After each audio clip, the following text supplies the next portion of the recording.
from the crypt.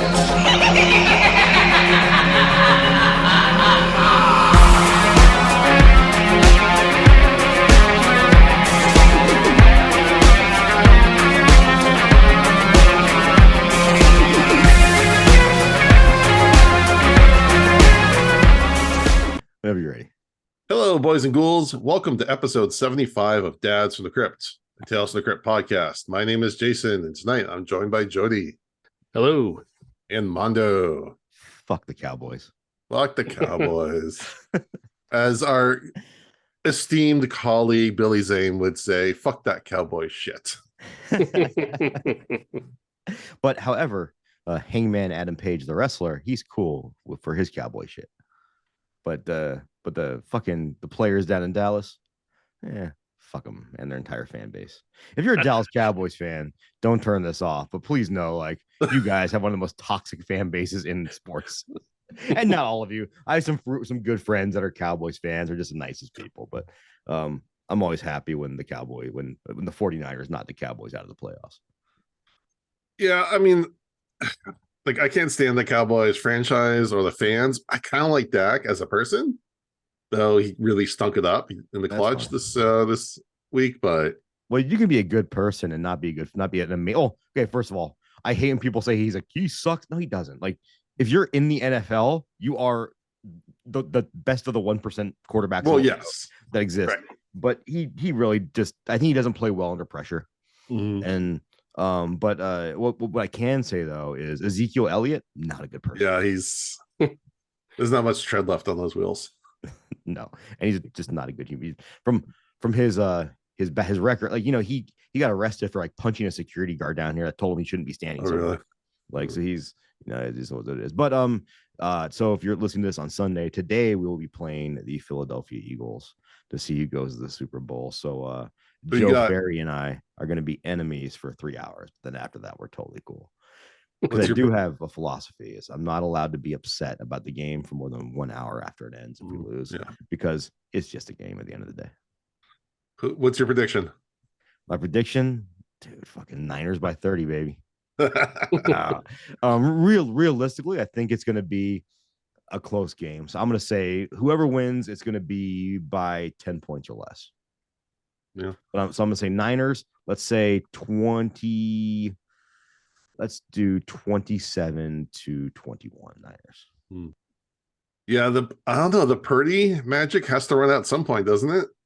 No, it doesn't. That's the thing, man. It doesn't. Like, it's more like a cool story. It's a really cool story, but at some point he's gonna have to rise above, and it's gonna be but he's already done that. Like, the dude, he's won 2 playoff games. He's won more playoff games in his first season of football than Dak Prescott than Dak has his entire career. Like, it's pretty impressive. And Jalen, he's already won more playoff games than Jalen Hurts has. Well, they're the bye, so yeah, no, and that's which is fine. What I'm saying is, he had 2 high pressure situations. He succeeded in both of them. So it's a different team. The Eagles are fucking awesome. They're an awesome football team. And if we lose to them, they're just a better team. It's what it is. And that's totally fine. There's nothing wrong with that. Yeah, I think it's going to be a very defensive game. Yeah, there's 4 teams left right now, and one of them's my team, and I get to watch my team play. And that's pretty cool. So I'm not going to have another Golden Knights loss repeat. I promise that. Jody, do you have a favorite in the sports ball tournament? Yeah, you know how we feel, Jason, when Mondo is talking about metal and we're just kind of like nodding along and just going like, yeah. Well, I care about metal. I just don't know it. It's more about when Mondo talks about wrestling that I'm just like, ooh. Okay, or wrestling. Yeah, one of the topics what that the Mondo fuck could go in me? you have a depth of knowledge about several subjects that I have no knowledge about, and that's kind of how I feel once we get into sports talk too. I'm like, yes, sir.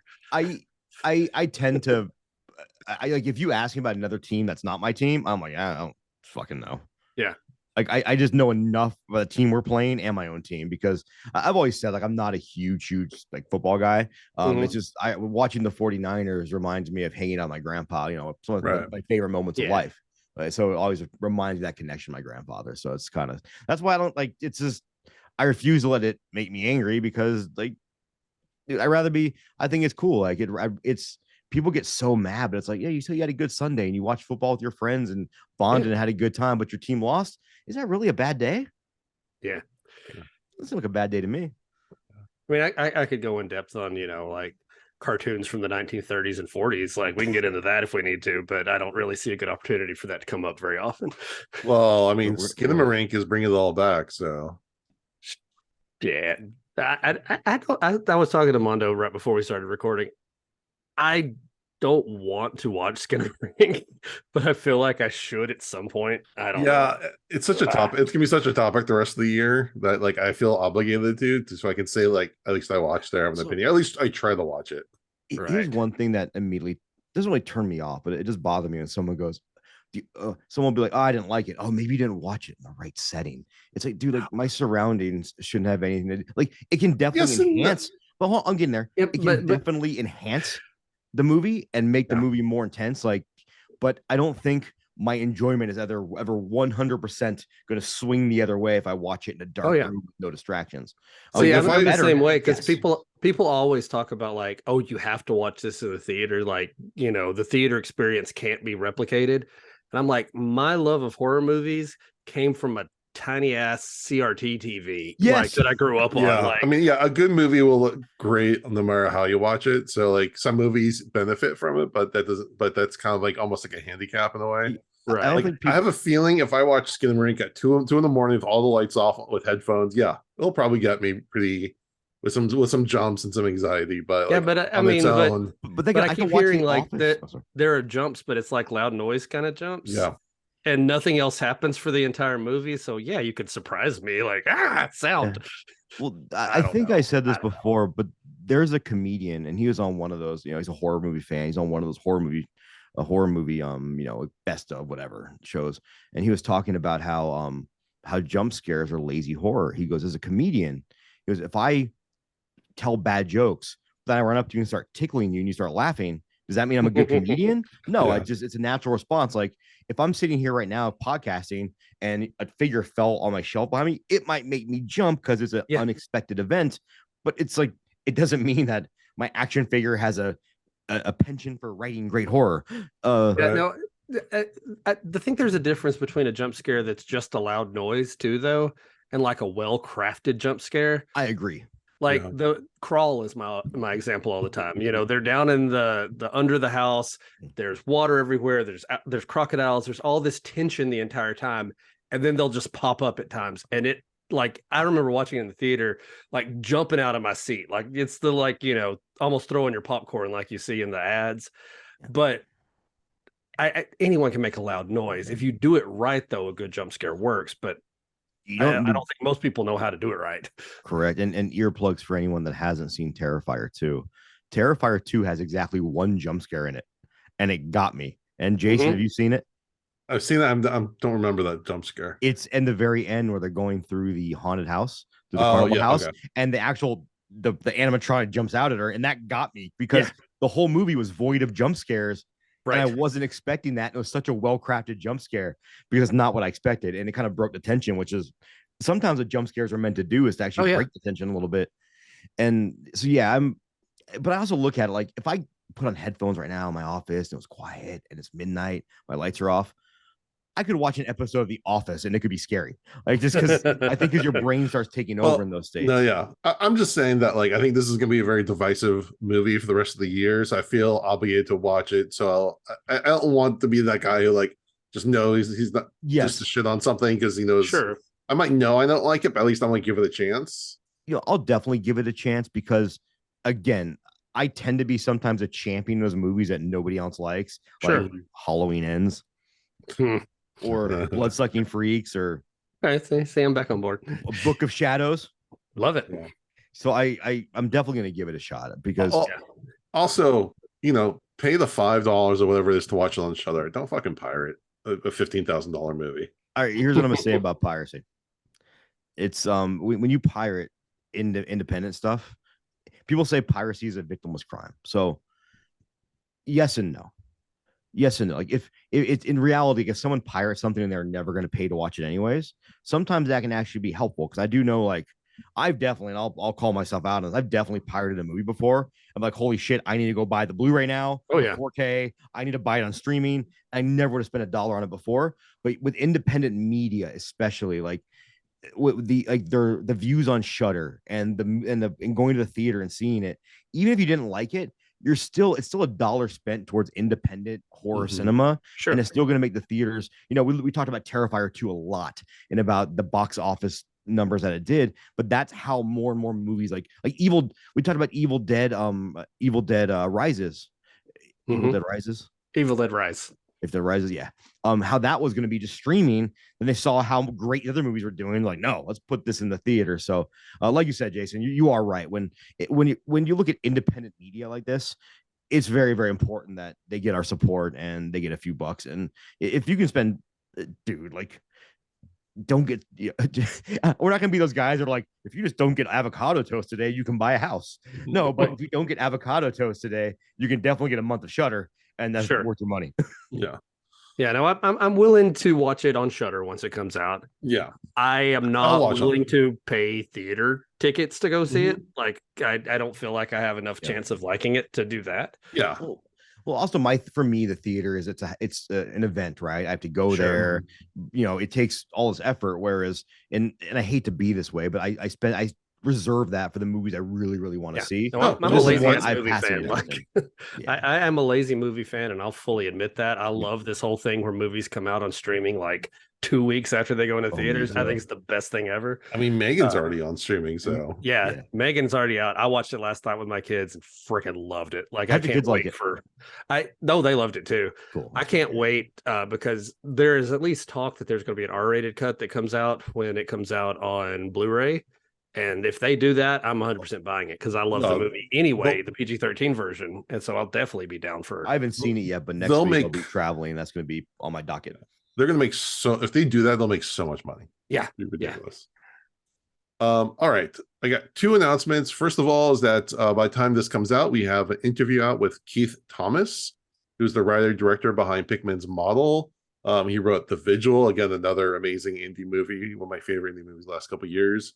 And the Firestar remake, which for better or for worse is a thing, with a great score with John Carpenter. And we talk about him working with John Carpenter, him working with Guillermo del Toro, a lot of great stuff. Really, I haven't even seen Firestar yet, but I bought the vinyls. I saw that Cody and John did it. It's a fantastic. We're on a first name basis. Yeah, it's so good. Right. Like, it's such a good soundtrack. As we talk about our episode tonight, I'll talk a little bit because the insight I got into how these the Cabinet of Curiosities are made. He gave me some information about that I'll share, but definitely watch the interview to hear more. And also, again, it's a really great story about working with John Carpenter. So that's worth the price of admission. Yeah, I edited it, but I haven't listened to the whole thing yet, but I want to hear that because like I just imagine either John Carpenter is like the easiest person to work with or the worst person not worse, but difficult person to work with because he just seems like a perfectionist. Yeah. Again, I won't spoil it because it's a great bit and I can't do it justice. So listen to the episode. It's well worth it. Secondly, I'll be going to CreepyCon. I think it's February 4th, whatever the Saturday is. We're starting in February. Do you have to wear a fedora to go? No. Okay. I missed the reference, but never mind. There's us seems a bunch of creepy guys.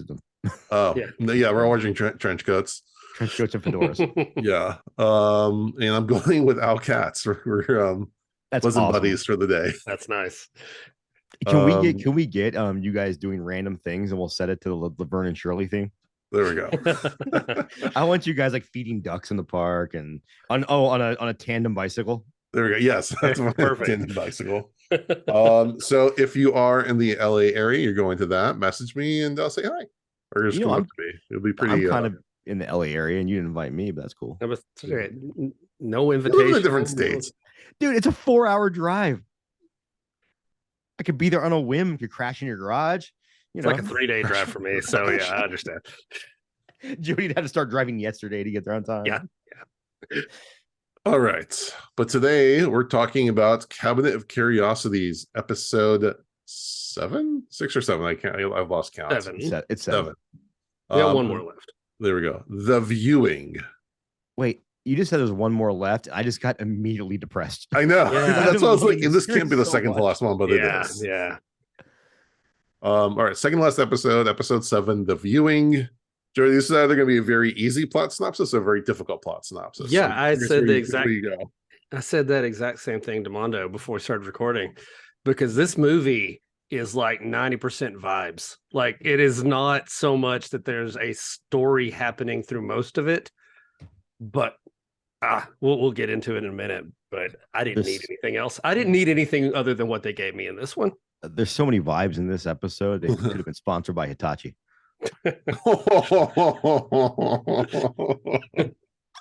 I wasn't sure if that was gonna land or that was gonna go. That was yeah.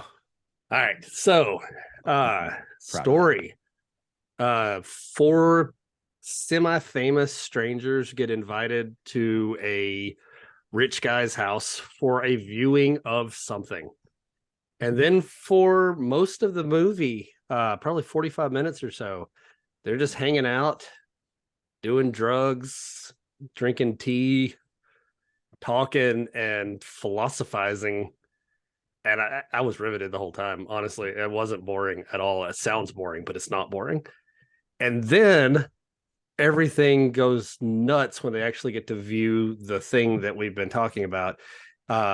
It is some kind of, I'm going to go ahead and do the spoilers here. I know we do that every time, but yeah, we're jumping right into the spoilers. I am going to say one thing though, like for a lot of people, if you guys listen to this but don't watch the episodes beforehand, for this one, please stop right now and watch this. Yeah, you don't want to know anything beyond just go into this one with as little knowledge as possible.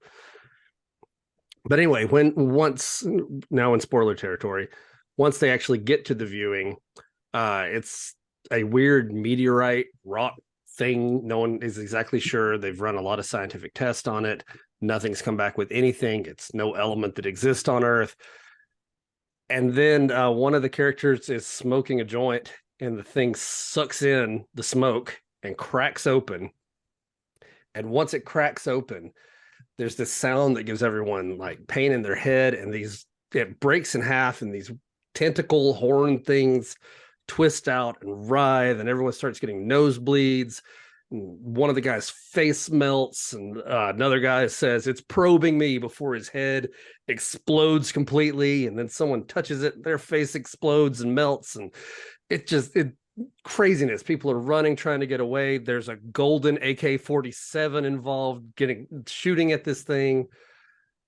It's glorious. It's like that scene in Raiders of the Lost Ark where they open the Ark and all the Nazis explode and melt. And that's the plot. Like, and then the people run away and the creature gets out. That's the whole plot of this, plot synopsis wise, but it's so much more than what I'm describing. It seems like he brought all these brilliant people together, and when I say brilliant, like you have Eric André, who's a musician, and then you have Charlyne, I think was her name, the scientist, and then you have the psychic medium, and then the great author. So I think it's really cool how he just tries to find brilliant minds, almost like because he's given up as to what this thing is, and now he's like, let me just bring some brilliant people together and get them all full of cocaine and PCP, and we'll see what happens. Right. So I mean, let's level set a little bit, because this is directed by Panos Cosmatos, which is one of the coolest names ever, and he directed Mandy and Beyond the Black Rainbow. So this is very much in that. Style. Other movies that I don't want to describe the plot to. I mean, again, Mandy could have a very, very simple plot. Man gets revenge for people that kill his wife. Yeah. Or you could talk about Cheddar Goblin. Yeah. No, and that's the thing. Like, this is one of those, when I was trying to figure out what to say for the plot synopsis, I could go deep into all of the various things that they were talking about, and just the way that he presents everything. Like, and I'm already getting into review territory here talking about it. But like, something about the cinematography is the word I came up with was sensual, in that it engages all your senses. Like, when they're talking about the 50-year-old whiskey and zooming in on the whiskey and the people sipping it, it made me feel like I wanted a cup of whiskey. I wanted to smell that whiskey. I wanted to be there. And it's very like engaging with all of your senses. There's sound, there's smoke. I wanted to have that joint they were passing, like I wanted to be in that room hanging out with these people because of the way it just puts you right in. I didn't want the Coke. Oh, okay, Jody. Okay. I'm very afraid of Coke. I have anxiety issues, and I'm very afraid my heart's going to explode at the possibility of it. But I'm glad I'm not the only one that feels that way. But if I'm in that room, I'm doing it. If I'm in that room and RoboCop is offering me Coke, if RoboCop's offering you drugs, then we should. Where's the trap? To review this one, we should have all gone to Los Angeles and sat in a circle and done a shitload of Coke. But find us dead, and we think we were some kind of suicide cult. Like, there's something about this one though, the way that it's all put together. I almost like you get sucked into it enough. I felt like I was on something. I was stone sober watching this, and I felt like I was on something watching it. It's like Mandy is like so psychedelic. You're like, yeah. The music just like activates that part of your brain. I was watching Hot Ones earlier today. They had an episode with Anna Kendrick that just came out, and I just like watching those. I just think it's a very amusing interview style. Well, he's actually fantastic. Yeah, but Anna Kendrick was talking about like the hot sauce was affecting her so much she felt like she was high. Yeah, like her brain was like going to that place. So it's interesting how visuals or other stimuli can activate those parts. Yeah, no, this is a movie I would recommend if possible. And we were just talking about how BDM doesn't matter, but watch it in a dark room with the sound up. Like take it all in where it's right there in front of you. I think is probably the best way to appreciate this one. I watched this on a Saturday morning after getting home from the gym while I was eating breakfast, and I had the same feeling you did. But you're right. Like I think again, it's a sign of a really good piece of work when that was my experience while watching it in a completely different condition or whatever different conditions than you watch it in. But when I hear you say that, I'm like, fuck, now I want to watch it again, like with a little bit of a buzz going, maybe some cocaine, and maybe I knowing the director, I intentionally watched this on the bigger TV, after the kids went to bed, so I wouldn't be distracted, so I could just like kind of ride with it, which I don't often get to do, with a family life, or like on the sometimes I have to watch on the computer. This one I was able to like give it a lot, because I knew there's gonna be a lot of very details and things going on.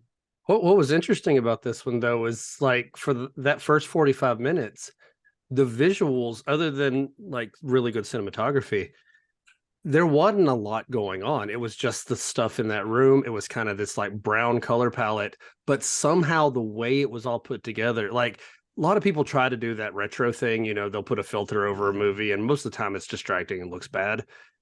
Perfect here. Like it felt like an older movie with that, and it still just kind of pulled you in, even though it's not like flashy colors and blood and everything. It's just guys hanging out, talking.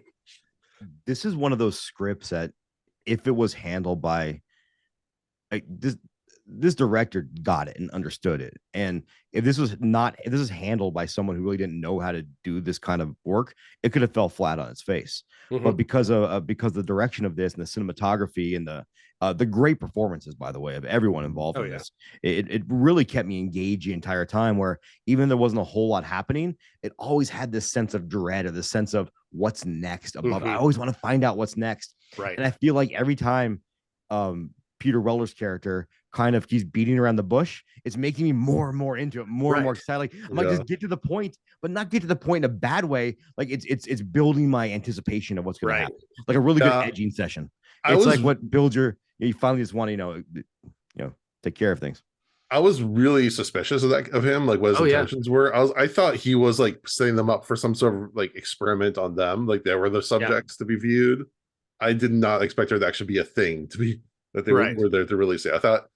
I thought the draw, like I thought it was like tempting them and testing them, like kind of almost like a Willy Wonka kind of thing. Yeah. He's just kind of taking them on a journey and then seeing like who was worthy at the end. He really reminded me, and I forgot the character's name, but the bad guy in Cobra Kai. Yeah. The way he's a rich guy and you always feel like he's got an ulterior motive, and he never really did. he always just went. He always just knew what he wanted to show them and how he wanted to get them there. And I think he was just as clueless as everybody else was. He was like, I don't know what the fuck this is, what's going to happen, and maybe one of these other brilliant minds can figure it out. One thing I did love about it is when they briefly talk about the golden AK, and he just says that's Hector's story, and it pans to Hector, and you just see a tear. And I was like, oh, what's Hector hiding? But that's everything you need to know. That was the brilliance of it. Yeah, I didn't need anything else. I just know that dude has seen some shit. And God, like so good. And the soundtrack, beautiful. Eric Andre, he has his moments really good. And he has those brief moments of comedic acting, but the comedic acting he does is more so how someone handles stressful situations with humor, less than just trying to be the comedic foil. And I thought he was very great in this. And when he talks about his favorite song he ever heard was very, very kind of moving. Like Eric Andre has surprised me a lot this year. Do y'all watch The Righteous Gemstones? I do. No, I wanted to, but I haven't. Oh yeah, he plays a major role in the second season, and he is really good because that's that same kind of drama with a little bit of comedy thrown in, and yeah, he's great in that too, and he was great in this. And it kind of reminds me of how with Jordan Peele when he plays for comedy and his like in Get Out or Us.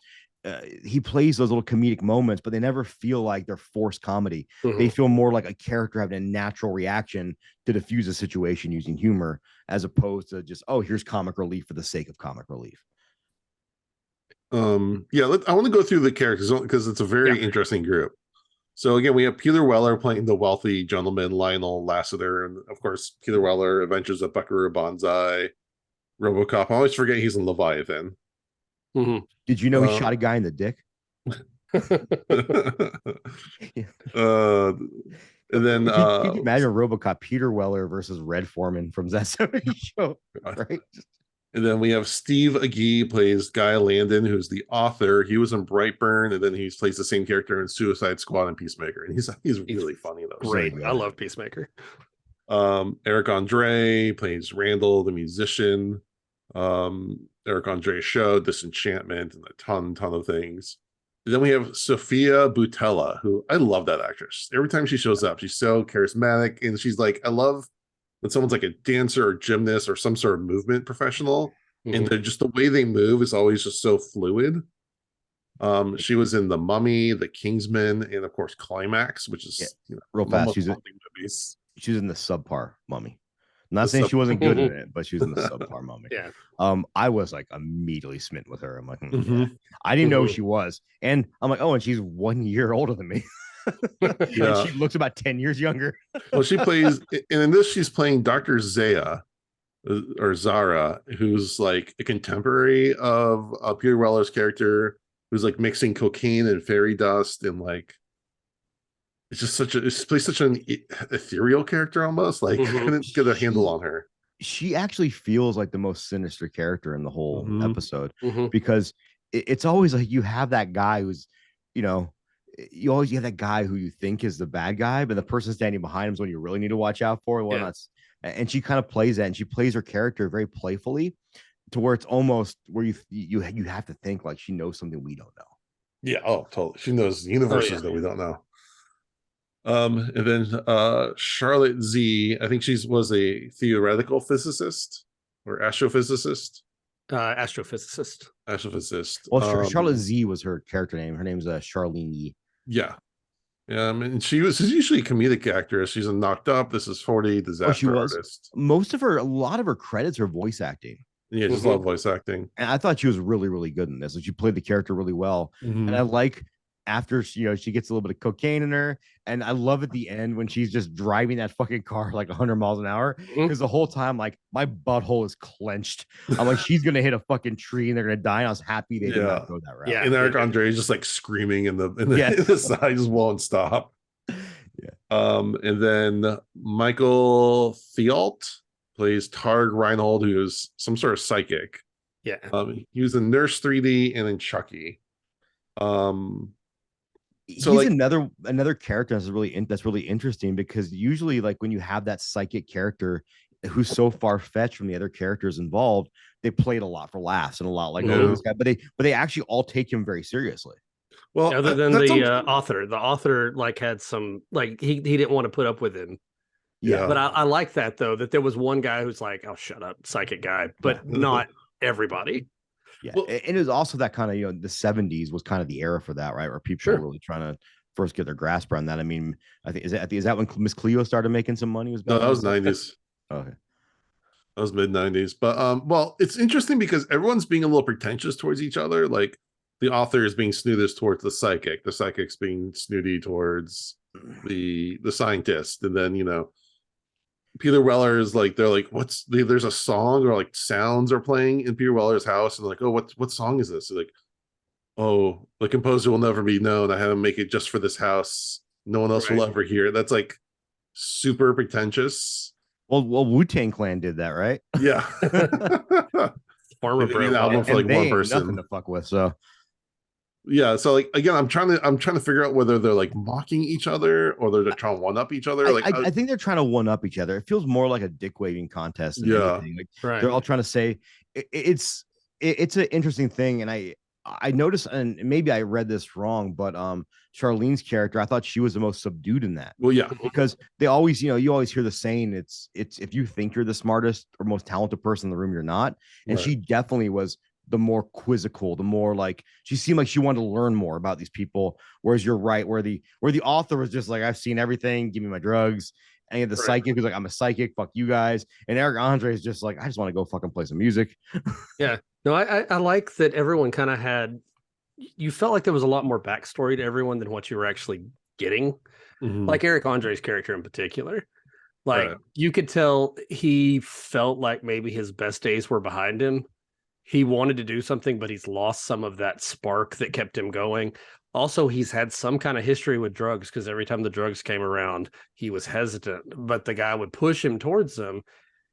And like, there's all of this like character that's there, but you didn't have to say it. Like, no one ever had to go, I had a problem with drugs. Like it's just there.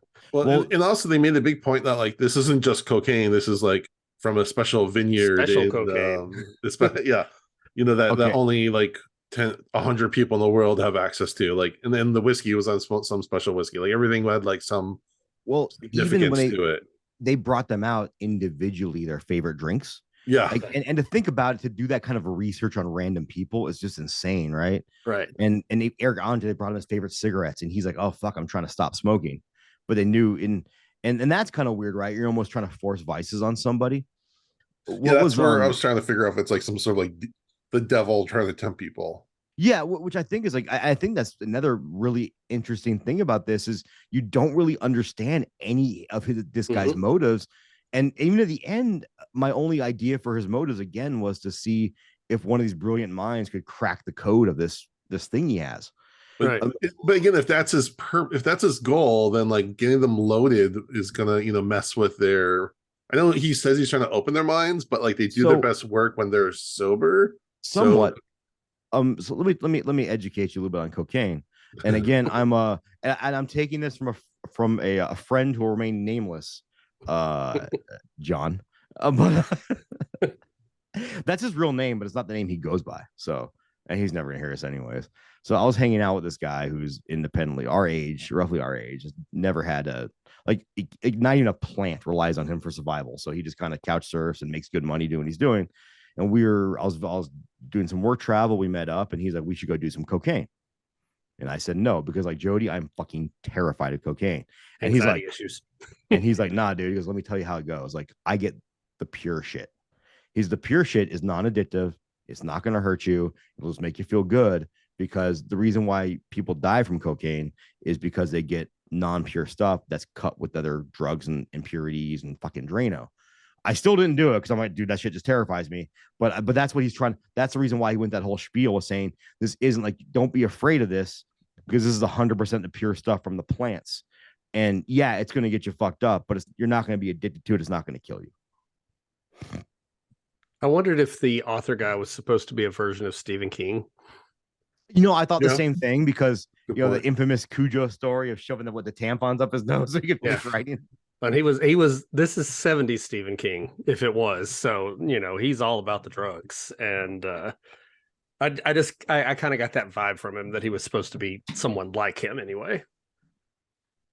I bet if I bet if you looked into it, I bet the writer might have had ideas for every character who they're supposed to be. Yeah. Because I forgot there was that famous psychic from the 70s too.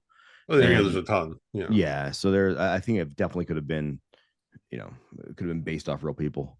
So what do you think? What do you think of the whatever the hell that thing is that like inhales the smoke? Yeah. Like, I know is there rock significance version of- between that being the thing to literally open its mind, whatever that thing is?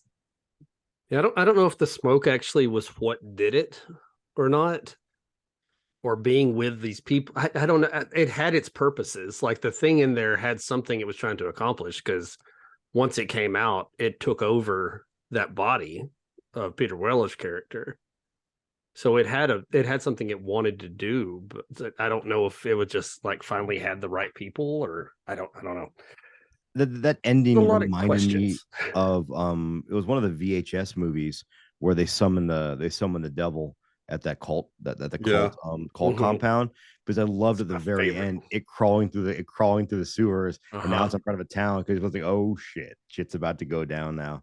And at first I thought they were going really Lovecraftian with it, because Mhm. when his face melts from looking at it, fucking amazing visual effect, by the way. But I thought it was almost like when you read Lovecraft's work, it's very much so like people just going insane and dying from looking at one of these creatures. So I thought they were going that route. Then they kind of twisted with being more of a demon. But at the end of the day, like, there's always those movies where they don't give me enough at the end, where I think they just got lazy with it and didn't know how to end it. Whereas this, I don't think I didn't need that from this. It gave me what I wanted. And yeah, and like you, Jason, I definitely have questions. Don't get me wrong. Jason, who is frozen, but it is but it's I don't think I needed the answers in this. I think when you can craft something this well, it's just there doesn't need to be an answer when it's done this great. Yeah, no, Right, I like that it left it really ambiguous at the end. Like we never knew what that thing was. We never knew where it came from. Maybe it was space. Maybe it was an alien. Maybe it was I don't know. It doesn't matter though. I think in this situation, I like that. This made me really, really want. Again, I'm not a big fan of remakes, but I want Panos Cosmatos to do some. I want him to do the Beyond. I want him to do a Beyond remake. I want him to do, because I see a lot of in him, like what I loved about Lucio Fulci, where it's that loose narrative with just these great cinematography, these great visuals that kind of engage you and bring you in. And maybe I'm the only one because I'm such a full Fulci fucking mark, but that's what I love about that. And I see a lot of the same qualities in him and how he brings this stuff together and just has like this very like knack for like keeping you visually engaged. And like I said, this script with a mediocre director, even like, I'm going to say even someone who's not excellent, because I think this fucking guy's excellent, could have easily fallen flat. And he took this, dude, the whole movie, the 90% of it's in one room. Yeah. And holy shit, did he make it engaging and enthralling to the point where, like, I think I'm going to watch it again before I go to bed tonight. Me too. So there's two things about this process that I want to bring up. So the way it works is that Guillermo del Toro, when he picks people for specific things, or he gives them a project. I don't know. So like for Keith Thomas for Pickman's model, they came to him and said, "We want you to do Pickman's model." This one, I'm sure they just went up to Panos Cosmatos and said, "Do what you want." Yeah, well, Panos Cosmatos actually wrote this. Yeah, with his partner, his partner who wrote Mandy. The same guy. So. But once Guillermo del Toro gives them the basic idea, he says you can do whatever you want with it. I have two. If I have a different opinion, I'll get on my knees and beg.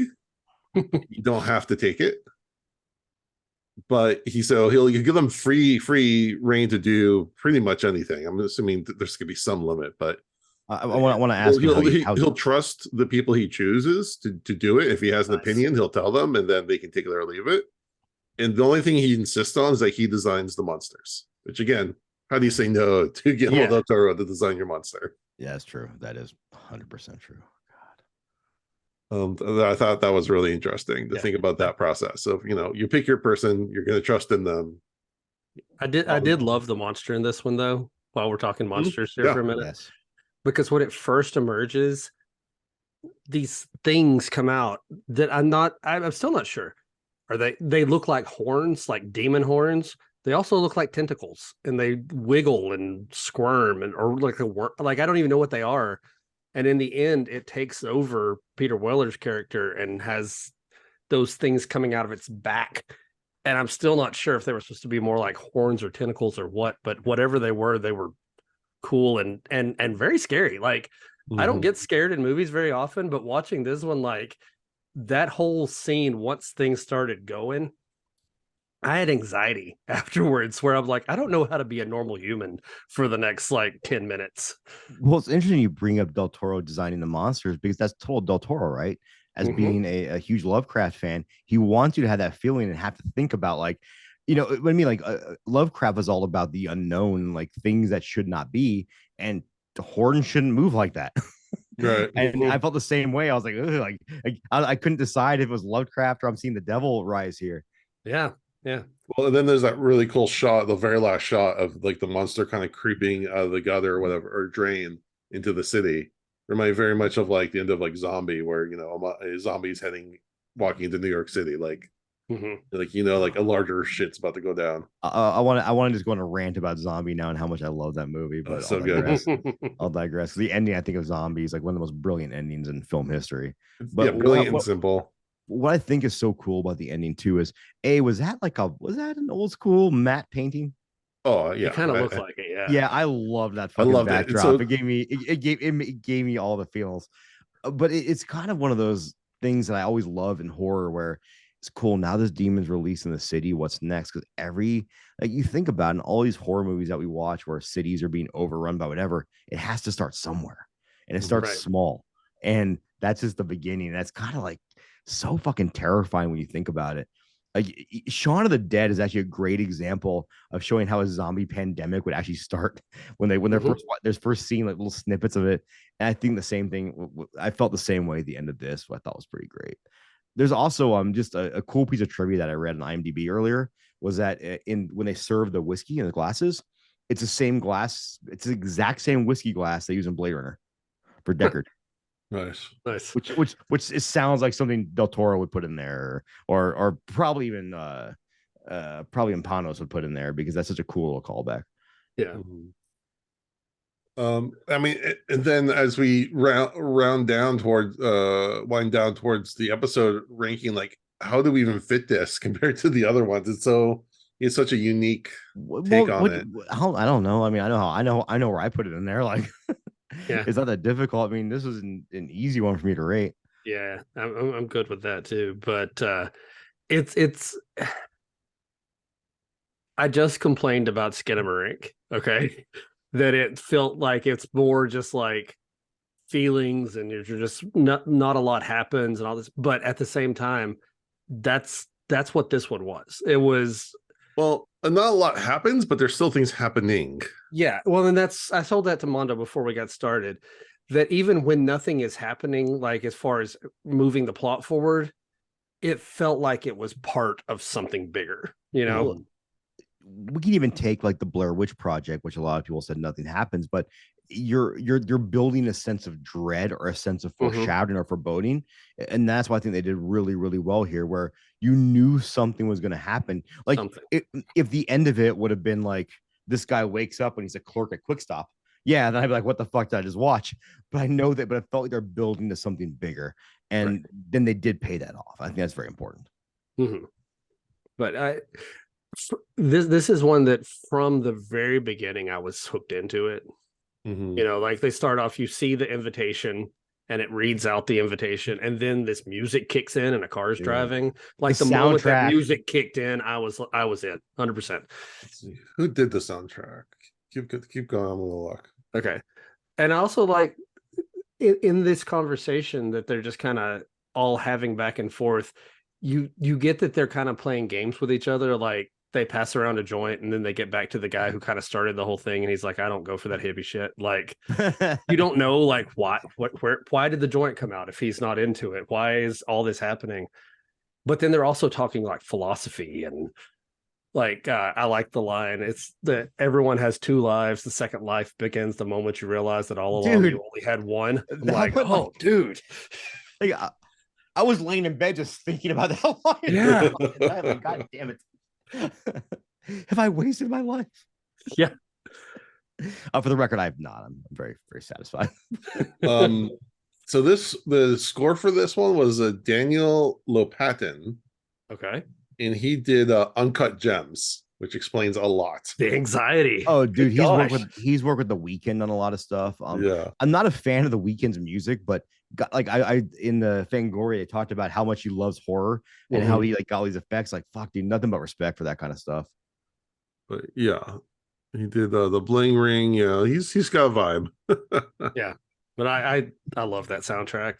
Me too. The visuals, the soundtrack, like I said, it's very much sight, sound, smells, taste. And even obviously you can't smell and taste in the video, but the way it was shot made it feel like almost you could, you know? Oh, yeah. It's one of those things where have you ever recently I was working in Norfolk, Virginia, and I drove back to my little circle I lived on when I grew up, and scared a person because all I'm gonna say is I want to get out and take a walk around and see if like all the stuff we built when we were kids are still there. But there's a lot of Trump flags, a lot of NRA flags. So yeah.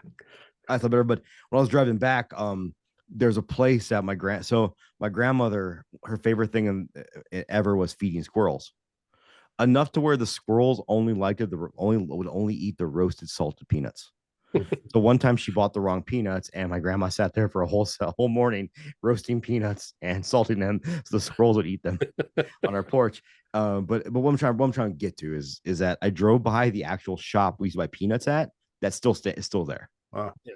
All these sour nuts, and I could immediately the minute I saw that shop, I could smell it. I could smell it. I could see it. I could taste it. I think that's what Jody's getting at. Even though you're not here, they give you so many great visual like cues that this activates those parts of your brain that make you think like, I can smell that cocaine.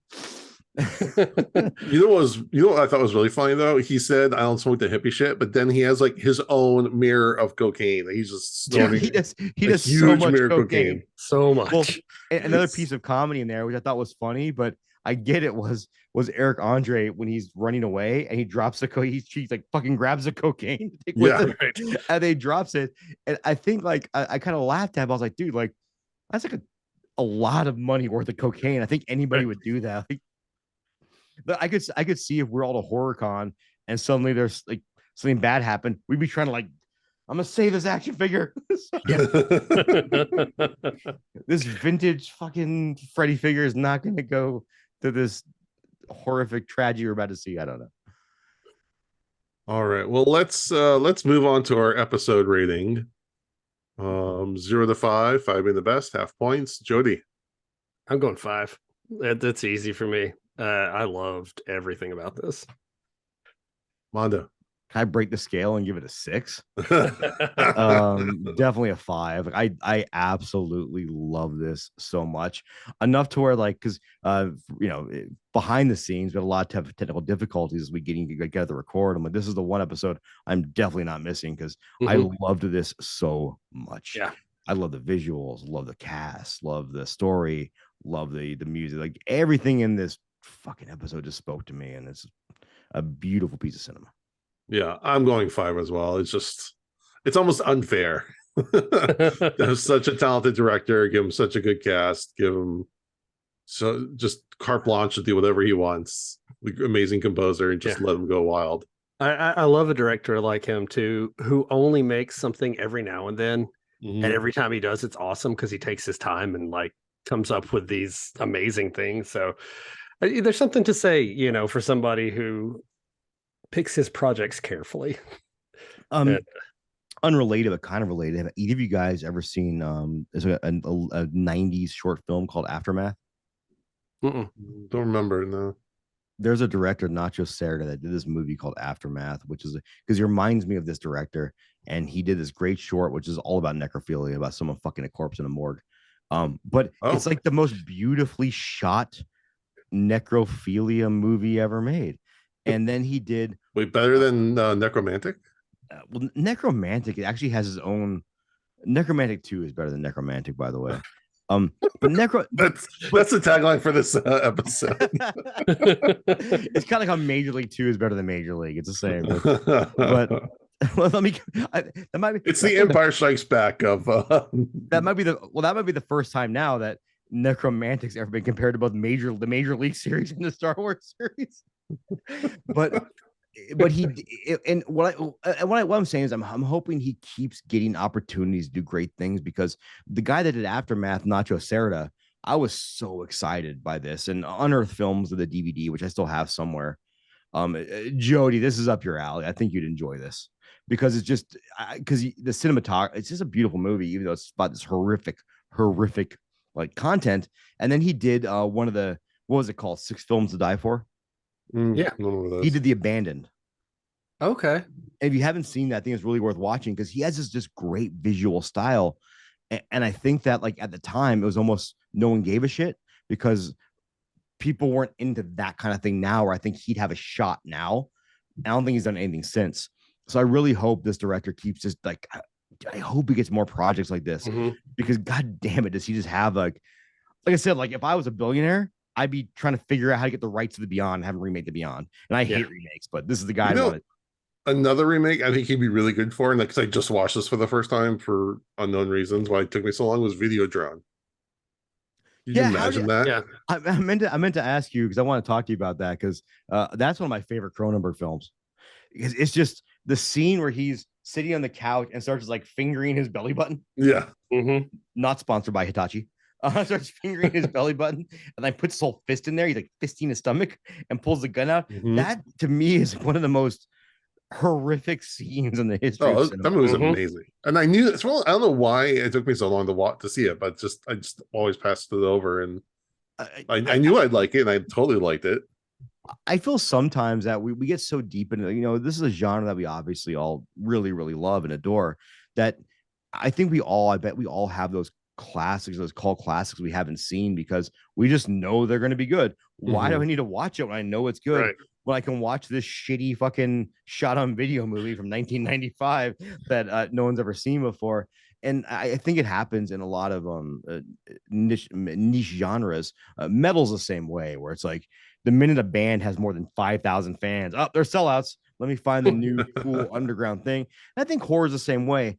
Not saying that we have those elitist tendencies, but saying that like it's easy to push those big films to the back burner to watch what's new, what's fresh, what's different. Find those weird little indie movies.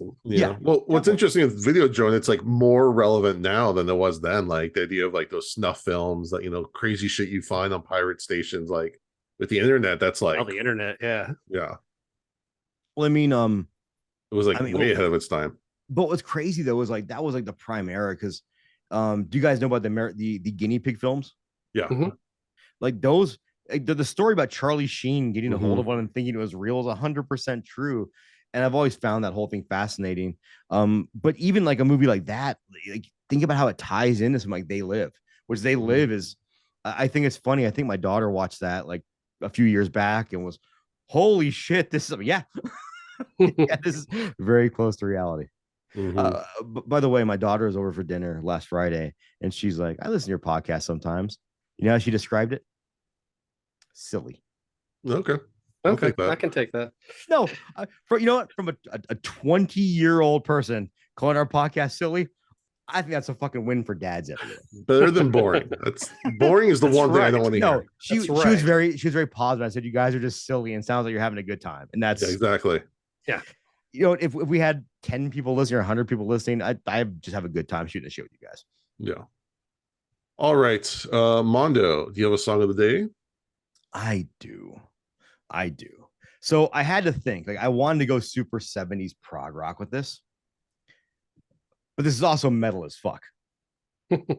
So I blended those worlds together and found the perfect album.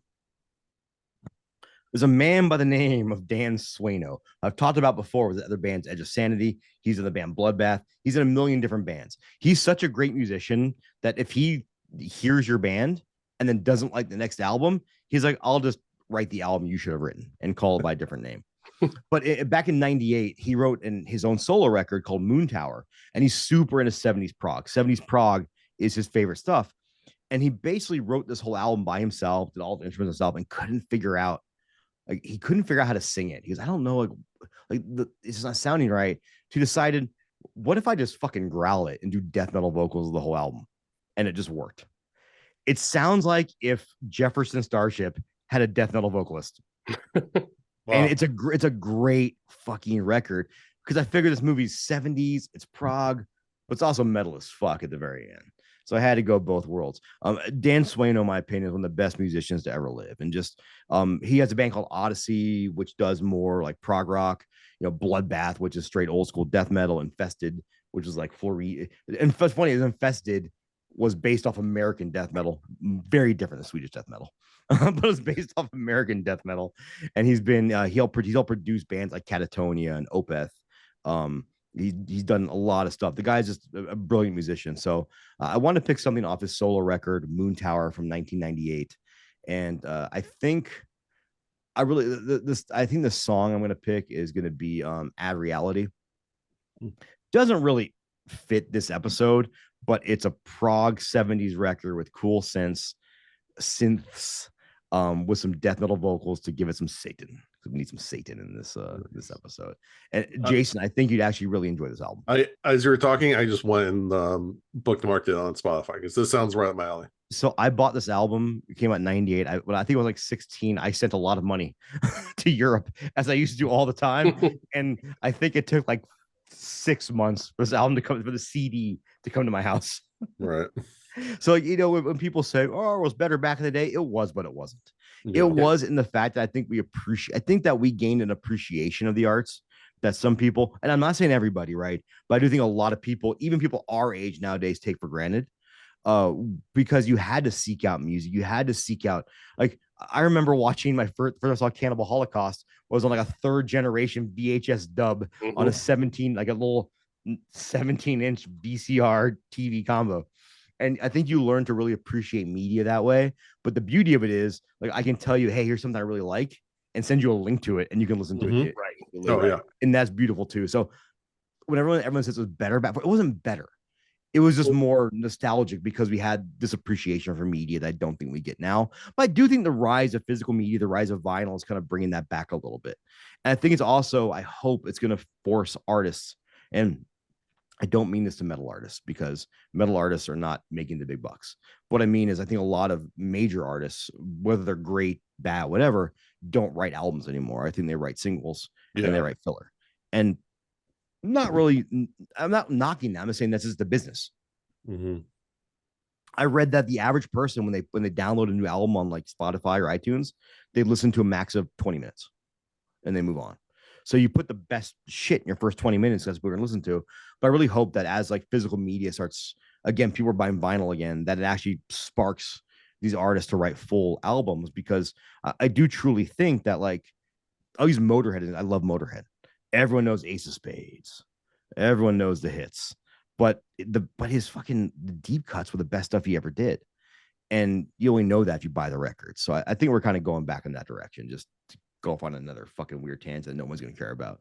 But so, Dan Swaino, the album Moon Tower, and the song Ad Reality. All right. Thank you, Mondo. Jody, you got some horror news. Yeah, so this is kind of a slower time of year for horror news, but I do have a few things for you. First off, some releases that are coming out. Like I said, Megan came out just a couple days ago on VOD while still in theaters, which, again, I freaking love this trend of getting things out on home video faster. Another one, Birdemic 3 is going to be on VOD on January 24th. If you didn't know that there was 3 Birdemic movies, there are. Have you guys seen 1 or 2? I have seen the first one before. I think I saw the first one. Terrible movie. Yes. The first one is hard to watch because it's not just a bad movie; it's technically terrible as well. Like the way the sound will jump between channels and change. But there is a beautiful scene of them trying to fight birds with hangers. Yeah, and I mean like the hangers you find in your like the abortion hangers. Like they're trying to fight birds with those. And sorry, yeah, I'm not wrong, but the way the country's going, I'm not wrong. but it's a beautiful scene of like, what the fuck were they thinking? Yeah. The biggest release right now too is Brandon Cronenberg's new movie Infinity Pool. Comes out this Friday the 27th. It will be the R-rated version in theaters because that's all that you can put in theaters really and make any money. But when it premiered at Sundance, like last week? Like it hasn't been long. It just premiered. So are they doing Sundance? Can you actually watch that stuff online? I don't think No, I so. don't think You so. have to be at Sundance. Okay. But when it premiered, it was an NC-17 movie. But I read an interview with Cronenberg, and he said it's just not viable to put that out there in theaters. Nobody will come see it. Theaters won't carry it. So this is the cut version. He does recommend that you still see it in theaters, but when it comes out on other media, it will be the full version of it. Yeah, I might wait till the full version. It makes me so happy that did you guys watch Crimes of the Future? Yeah. I haven't yet. I liked it. It was one of my least favorite David Cronenberg movies. Sure. And not that it was bad. That's not a knock on it. I It's love not bad. It was just kind of bland in comparison. Yeah, I thought it was actually one of Viggo Mortensen's worst performances. Yeah, it was. There's some really weird performances, which Yeah. is saying something for Cronenberg. But like I love that his son is just like, fuck you, dad. I'm gonna go over the top. Like, Yeah. Like his rebellious spirit is going, I'm gonna make weirder movies than you make. Going Dad." weirder, yeah. And the trailer's so good. Mia Goth, like she's come out Yes. as a great horror film, and like her lack of eyebrows annoys me. When I say annoys me, it makes me uncomfortable. I So never thought about I don't that, mean but as now a that's all knock. I I can mean think I will say I actually looked it up at one point because I was curious what was going on there. She has eyebrows. They're just very, very light colored. Yes. And she has made a conscious decision to not like color them in or anything like that. And just to be who she is, she felt bullied about it when she was a kid. I love it She's so like, much. now I'm Yeah. going for it. I'm going to be who I am. When I say it makes me uncomfortable, please understand it's not a knock on her. I'm saying that No, works. It's That a unique works. look that makes Yes. her look different. Her look is fantastic. Yeah. That's what I'm trying to get to. But man, is she just turned into like the I don't know. I can't. I want to say Jamie Lee Curtis, but she's not because No. she's not a scream queen. She's like Doing this her own thing. badass. A Ripley, more of a Ripley, I would say than More anything. Sigourney Weaver. Yeah. Yeah, Sigourney Weaver. So I'm super excited to see that. Yeah. Other news, a trailer dropped earlier today, I think, for a movie called We Have a Ghost, Yeah. which is a horror comedy, family-friendly looking, Beetlejuicy kind of thing, coming to Netflix February 24th. Written and directed by Christopher Landon, who did Freaky, who did Happy Death Day, just great stuff. And it stars David Harbour as the ghost. Give the full cast. Oh yeah, the full thing. You've got David Harbour, Anthony Mackie is in it, Tig Notaro, Jennifer Coolidge. She's having a moment. Man, Yeah. She so plays much like good some stuff. sort of psychic. I'm really excited for that. Yeah. Like the Netflix thing kind of gives me a little bit of pause because those movies just don't have a great track record for Christopher Netflix Landon originals, though keeps me. But I'm hoping that he. I loved Happy Death Day. I loved Freaky. Like those are fantastic movies, and he wrote and directed both of those too. So that gives me hope. Yeah. Real fast. I saw it this morning. I was like, this looks fun. Yeah. If you don't know about Tig Notaro's past, like she's like a survivor. She's a Oh bad yeah, bitch. yeah.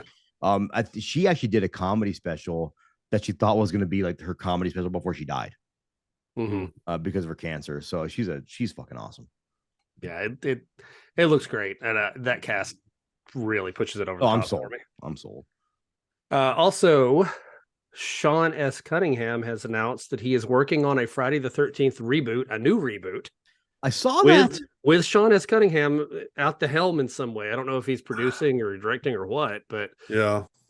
He's also doing a reboot of the movie House. If you don't know House, you do probably know the VHS cover with this rotted zombie hand ringing a doorbell.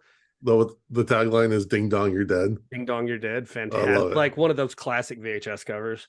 And he's working on a new movie called The Night Driver. So Sean S. Cunningham doing all kinds of shit all of a sudden. And here's the thing: I'm not a huge fan of the Friday the 13th remake.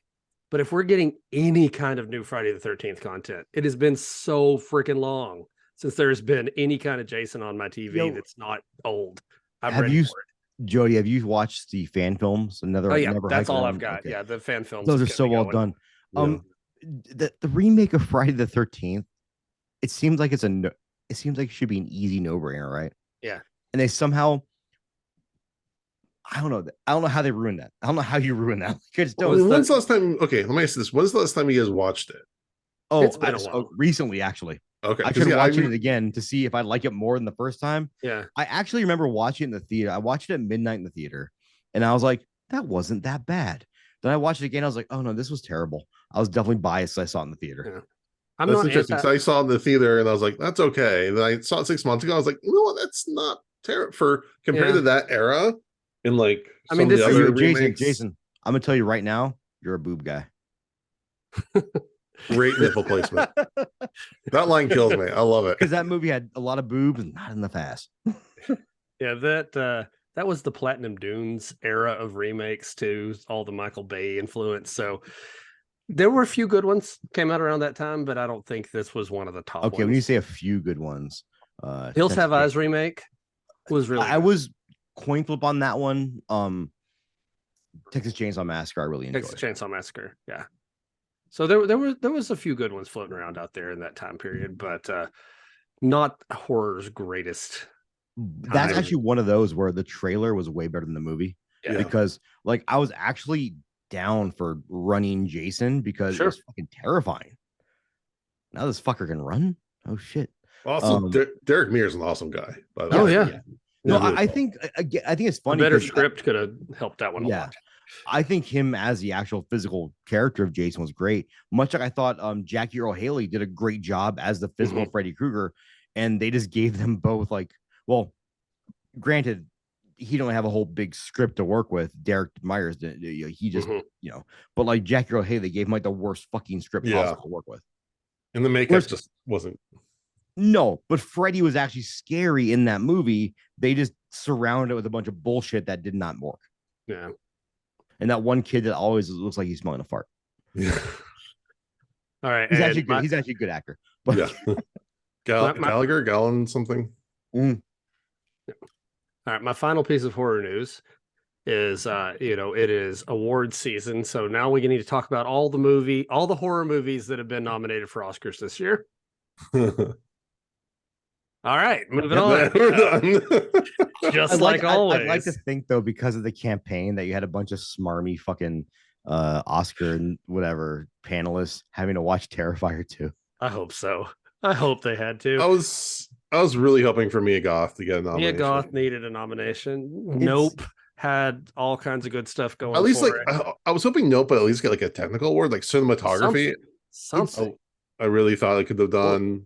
It drives me nuts in that like I'm not a big fan of the Oscars anyways. Like who I gives a don't shit? Yeah. But when you see the movies that are nominated and you're like, dude, like come on, like I do that. What didn't Everything Everywhere All at Once Yeah, got it nominated for did Best do Picture well. though, right? Yeah, It I'll did give him awesome. credit for that because the fact that movie came out like usually movies that come out early in the year don't do as well. Mhm. So the fact that that's lasted and like it's so many actors and director nominations, Well, it's, that one did get a ton of nominations. at least that. I mean, the Northman for realistic- cinematography, like Yeah. fuck, dude. As a horror yeah. fan, like I don't care if this panel like caters to my taste. Like they don't. They're never going to. If and I'm going to be somebody who watches cheap bad movies and loves them. So I don't need the Academy. I do wish for the people who are making it Yes. that they got Mhm. recognition. Yes. I I agree. want Mia Goth to get recognition. I want mean- Jordan Peele's people to get recognition. I don't care for me. I care for them. Do you know for the Grammys, there's one metal category, and it's Yeah. best metal live performance, and it's always won by like some shitty band like AC/DC. And, Jethro Tull over Metallica. Well, do whatever. That was 88 though. That was fucking Yeah, I know, 30, I know. 35 years ago. I kid. But I mean, though, is like this now we can't have a best metal album. Mhm. Granted, me won by a band I don't respect, but like horror needs something, man. Like there's so many talented people in the genre, Mhm. and it just sucks that it gets shit on because of the content's producing. Whereas, like, I'd argue that X, yeah, it's a horror film, but it's more well made than 99.9% of the mainstream bullshit out there. Yeah. By All rant. right. Thank you, Yeah. Jody. Fucking That's my Oscars. news.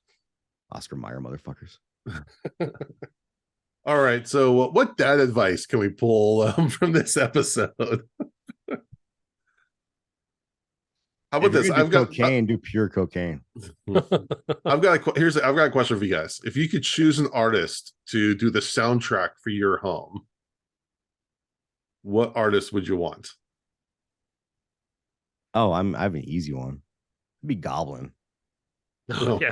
There's no question about that. Like it'd just be because it could go from like I could be taking a shower and have a little jazzy soundtrack, and then put my shoes on and get ready for work. You'd be downtrodden. They're pretty versatile. 2 in the morning, you have to go, make sure your windows are shut and Yeah. get that creepy soundtrack. Like, oh yeah, I can do this jazzy fucking New Orleans soundtrack. I got this. Or to think like if I hired John Carpenter, it would just be all ominous all the time. We get a little like chug chug chug guitar going. Yeah, I mean, fuck, dude, like John Carpenter, the soundtrack to In the Mouth of Madness. And I hope he tours live again because fuck his live shows. Yeah.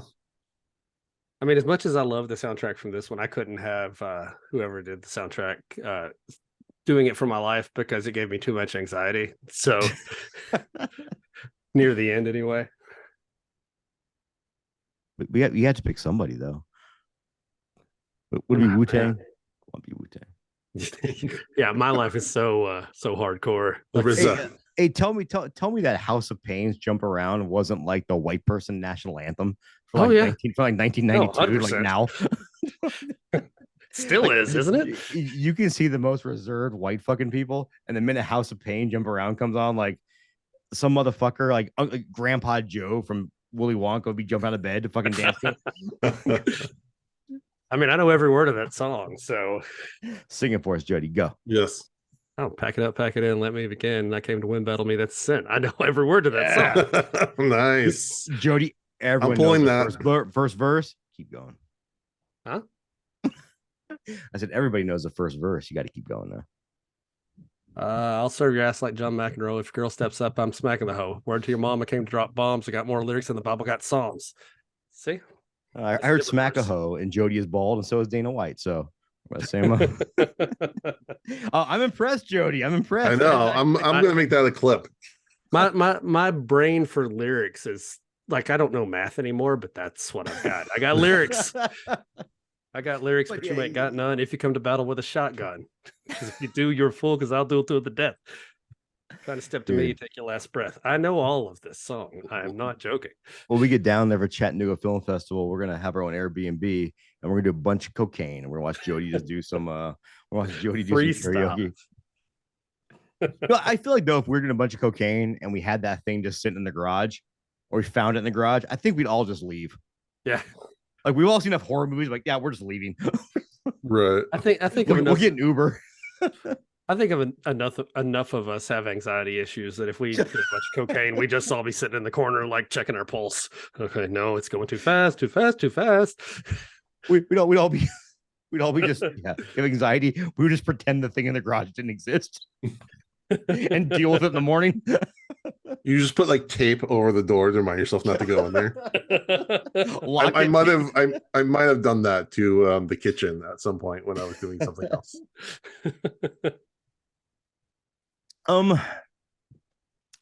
What about you, Jason? Metallica? No. So again, yeah, you need mood. You need different moods. So I would definitely do my favorite electronic artist, DJ Shadow. Okay. There's a lot of really good mood stuff.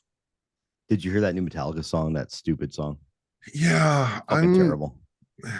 I wouldn't say terrible, but no, it's bad, Jason. It's fucking bad. I trying so hard. Okay, trying dude. So if you're like and you like The Unforgiven too, then yeah, we gotta.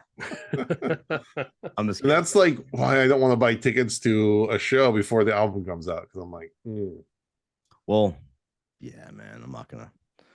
And yeah, we're not going down that road, but yeah, dude, it's not good. I was like, yeah, it's just not good. Like you get a D for effort, but it just seems like they're going for the motions at this point. Like, just don't put albums out, just fucking play the hits. Like, I don't know. But then again, ACD still put out, but same 3 chords. Yeah, but then Iron Maiden is still putting fucking great records out, but people get mad because they're too prog rocky. I'm like, dude, it's fucking, they've earned the right to do whatever the fuck they want to do at this point. And Metallica's earned that right too, but it just seems like this is very forced music. Like they're writing it to put an album out, not because they want to put an album out, because they're owned by the record company at this point. Yeah, it's been like 7 years since the last one, so you'd think they could. I liked Hardwire. I like Hardwire. It should not have been a double album. There's too much filler stuff. I think if they cut it, if they edit it down to one disc, it would have been amazing. I got that fancy, like expensive box set for some Yeah. stupid reason. Some reason. Well, I know it's not stupid reason. My wife bought it for Christmas, and it's fucking great. I love listening to it. But you're right. There's a lot of filler on there. But dad advice. I don't have any good advice for our listeners out there right now, except for it's fucking 2023. 2023, January's almost over. You know, we made it through the holiday season. Give yourself a pat on the back. Kids are back to school. Dude, I've been on the road so much. Like after next week, I'll be on the road 4 weeks already this year. Oh my God. I'm burnt out. Tell my boss I'm burnt out. Nikita, if you're listening to this, I'm fucking burnt out, dude. Like, figure some shit out. That's his real name, by the way, if you guys want to look him up. Oh boy. He has a last name too. It's Koloff, Nikita Koloff. There's something about traveling, even when you haven't like done any. It's not like I went to Chicago last week, and I felt more jet lagged and tired after that trip than I did coming back from Europe. And I'm on the same time zone the entire time. Dude, Yeah. when I tell people I travel for work, they think it's glamorous. There's nothing glamorous. So let me tell you about when I had to go to Norfolk the first time. I had to leave. I had to be at the airport. Well, my flight left at 11 p.m. Las Vegas time. It landed in Philadelphia at like 7 a.m. with a time change. I had a 2.5 hour layover to get in a plane to go an hour to Norfolk. Got to Norfolk, had to rent a car and drive an hour to the hotel. Jeez. Like, you can tell me where that glamorous life starts. Right.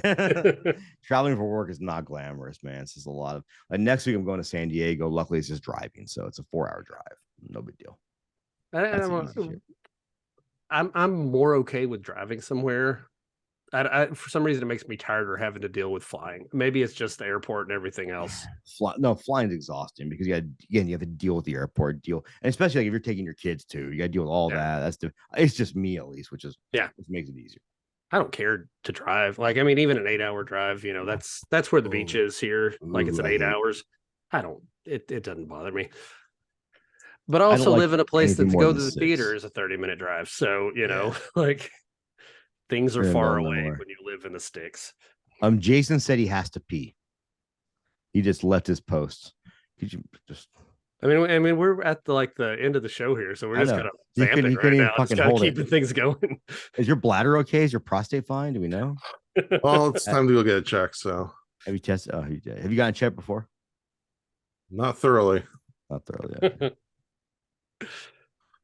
All right. Anything else before we wrap up? Do you want to talk about prostates? No. Okay. Maybe that's your dad advice. Go get that check. If you're hitting your 40th birthday, you should probably get that check sometime. It's also an erogenous zone. I'm just gonna say. That's what I've heard, but also what you've heard. Okay. Okay, Jason. Okay. So my dad advice is don't forget get your colonoscopy and your No, my dad advice is look into the P spot. Just saying. Why would you ignore like 50% of your erogenous zones? That's just dumb. We're too fucking old to not have an amazing climaxes like the movie Climax. Okay. All right. This is where Jason wraps us up. That wraps up another episode. I'm not wrong. I'm pretty sure tonight you guys will both be doing some research. Next week we will be reviewing the season finale of Cabinet of Curiosities. It's not even that uncomfortable. You just have to kind of let it go and just roll with it. Let it go. Yeah. Anyways, that will be episode 8, The Murmuring. Speaking of, we appreciate everyone for listening. Really appreciate. Don't let anyone murmur your prostate. That's just weird. Knock until you try it. We would really appreciate if you would give us a rating review on iTunes and rating on Spotify. Check out our Patreon for bonus content. Also check out our YouTube for videos of this podcast. And with that, we thank you for listening to Dads from the Crypt. Go Niners. Go Niners. And get that prostate checked out and let me know how it feels.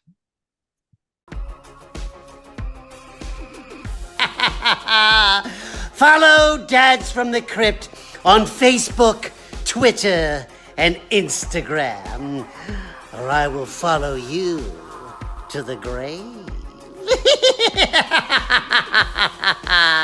No, seriously, you really should watch. But be careful what you ask for. You may get it.